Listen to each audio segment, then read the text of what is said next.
యాదాద్రి భువనగిరి జిల్లా గూండాల మండల కేంద్రంలోని ఎంపీడీఓ కార్యాలయంలో నూతనంగా గెలిచిన గ్రామ పంచాయతీ ఉప సర్పంచ్లకు మరియు వార్డు సభ్యులకు శిక్షణా శిబిరాలు నిర్వహించారు. ఈ సందర్భంగా ఎంపీడీఓ ఎంఏ సలీం మాట్లాడుతూ గ్రామ పంచాయతీ వార్డు సభ్యులు వారి యొక్క గ్రామంలో వార్డులను పరిశీలించి ఏ వసతులు తక్కువగా ఉన్నాయో చూసుకొని గ్రామ పంచాయతీలో తీర్మానం చేసుకొని పనులను ప్రారంభించాలని అన్నారు. యాదాద్రి భువనగిరి జిల్లా గూండాల మండలం కేంద్రంలోని ఎంపీడీఓ కార్యాలయంలో నూతనంగా గెలిచిన గ్రామ పంచాయతీ ఉప సర్పంచ్లకు మరియు వార్డు సభ్యులకు శిక్షణా శిబిరాలు నిర్వహించారు. ఈ సందర్భంగా ఎంపీఓ ఎంఏ సలీం మాట్లాడుతూ గ్రామ పంచాయతీ వార్డు సభ్యులు వారి యొక్క గ్రామంలో వార్డులను పరిశీలించి ఏ వసతులు తక్కువగా ఉన్నాయో చూసుకొని గ్రామ పంచాయతీలో తీర్మానం చేసుకొని పనులను ప్రారంభించాలని అన్నారు. ప్రతి వార్డు సభ్యుడు ప్రతి నెల గ్రామ పంచాయతీ మీటింగ్లో పాల్గొనాలని, 3 నెలలు హాజరు కానట్టు అయితే అట్టి సభ్యుడు పదవి కోల్పోవడామని అన్నారు.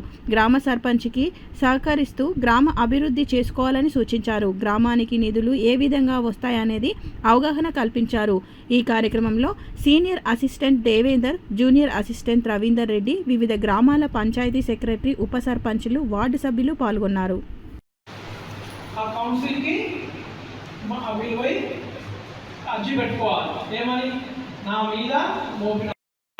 ఎన్ని సంవత్సరాల వరకే అర్హుడు కాడు.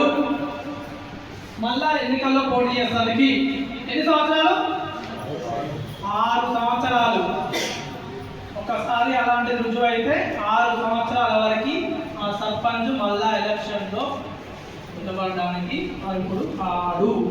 కాలేదనుకో, రుజువు కాలేదు, అది అభియోగం కాదు, తప్పుడు అభియోగం అని తెలియదనుకో, తన విధులు మళ్ళీ.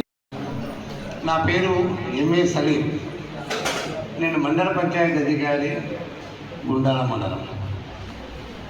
మీ మండలంలో ఉన్నటువంటి అందరు వార్డు మెంబర్లు, సర్పంచులు, పంచాయతీ సెక్రటరీల మీద మొదటి ఆఫీసర్గా నేను ఉన్నాను. మీ గ్రామంలో ఏదన్నా రిపోర్ట్ పంపించాలన్నా రిపోర్ట్ తీసుకోవాలన్నా నా నుంచి నడుస్తుంది అనమాట. అందులో భాగంగా రాష్ట్ర ప్రభుత్వం 2018లో పంచాయతీరాజ్ యాక్ట్ కొత్త తీసుకొచ్చింది. ఆ యాక్ట్కి లోబడే మాకు గ్రామ పంచాయతీ విధి విధానాలు, అలా చేయవలసినటువంటి కార్యక్రమం దాని మీద ఆధారపడి ఉన్నాయి. నా వాయిస్ అర్థమవుతుంది అందరికీ? ప్రాబ్లం లేదు కదా, క్లియర్ ఉందని. మీరు కొత్తగా ఇప్పుడు ఎన్నిక వచ్చేలో భాగంగా మీరు చేయాల్సినటువంటి పనులు ఎలా చేయాలనే దాని మీదనే ట్రైనింగ్ కోసం 5 రోజులు ఈ ప్రోగ్రాం పెట్టడం జరిగింది. ఈ ట్రైనింగ్ ముఖ్య ఉద్దేశం ఏంటంటే మీరు 5 సంవత్సరాల పాటు మీరు చేయాల్సినటువంటి కార్యక్రమాలు ఉన్నాయి. గ్రామ పంచాయతీ సమావేశాలు కావచ్చు, గ్రామ సభలు కావచ్చు, గ్రామ పంచాయతీ అభివృద్ధి పనులు కావచ్చు, ఈ శిక్షణ ప్రతి దానికి కూడా ఒక చట్టం పద్ధతి తీసుకొచ్చి చట్ట ప్రకారంగా చేయాల్సి ఉండాలి. చట్టాన్ని పక్కన పెట్టి ఇష్టానుసారం వార్డు సభ్యులు కానీ సర్పంచ్ కానీ చేయడానికి లేదు. ప్రతి దానికి ఒక చట్టం ఉంది. ఆ చట్టానికి లోబడే మనం చేయాలి. ప్రతి నెల మీరు వచ్చిన తర్వాత 3 నెలలు అయింది కదా, ప్రతి నెల సమావేశానికి పోతున్నారా? ఎందుకు ఒకసారి పోతారు? నెలకు ఒక్కసారి.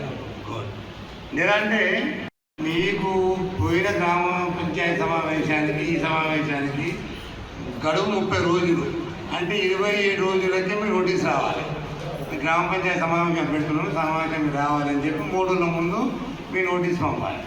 అది గ్రామ సభ కానీ గ్రామ పంచాయతీ సమావేశం కానీ. అదే ఒకవేళ ఈ గ్రామ పంచాయతీ సమావేశాలు 2 రకాలు ఉంటాయి. ఒక రకమైనది సాధారణ సమావేశం. సాధారణం అంటే కరెక్ట్ 30 రోజులు చేయాల్సి ఉంది. ఒకటి అత్యవసర సమావేశం.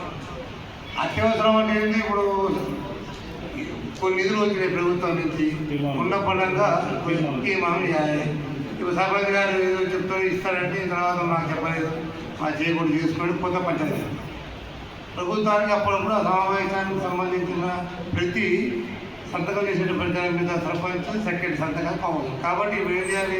అత్యవసరం అంటే దానికి 1 రోజు గడువు సరిపోతుంది.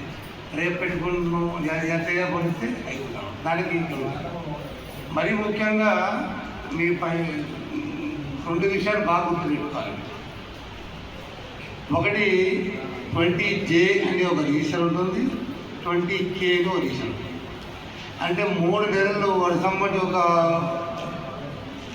గౌరవ వార్డు సభ్యుడు సమావేశానికి హాజరు కాకపోతే 3వ మీటింగ్ చూసిన తర్వాత 4వ మీటింగ్లో ఆయన సభ్యత్వాన్ని రద్దు చేస్తాం. ఇక మళ్ళీ ఆయన వచ్చేది లేదు, క్లోజ్. కాబట్టి ఖచ్చితంగా అసలు 1-2 సార్లు మనకి ఇబ్బందులు ఉంటాయి. పెళ్లిళ్ళను, పేరెంటాలను, చావులను, అదను 1-2 సమావేశాలు అనివార్య కారణాల వల్ల సహజం మానవ జరుగుతున్నది. కానీ అదే సిస్టంలో 3 సార్లు కనుక మీరు మిస్ అయితే 4వ సారి అవకాశం లేదు. అది మైండ్లో బాగా పెట్టుకోవాలి.